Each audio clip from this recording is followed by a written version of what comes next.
बना था ला इलाहा इल्लल्लाह मुहम्मद रसूलुल्लाह सल्लल्लाहु अलैहि वसल्लम। दुनिया की सबसे बड़ी हिजरत हुई थी जब पाकिस्तान बना था, दुनिया की सबसे बड़ी हिजरत। 10,000 औरतों की इज्जतें लूटी गईं जब ये वतन बना। लाखों लोगों ने जानों की कुर्बानियां दी।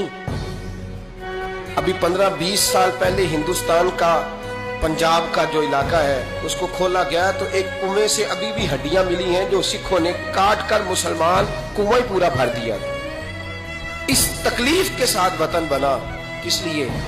जमहूरियत के लिए, हुक्मरानों के लल्ले तलल्ले के लिए, इनकी बड़ी कारो जीप और मर्सिडीज के लिए, इसलिए कि यहां रोज नया बिल आएगा, आज गवर्नर राज है तो आज फलां है तो आज फलां है। ये सारी हुकूमतें अगर वही कानून जो अंग्रेज का बना हुआ है और वही सारी दफात जो आपके यहां नाफज है वही हिंदुस्तान में नाफज है तो बताया जाए फिर वतन क्यों बनाया गया था?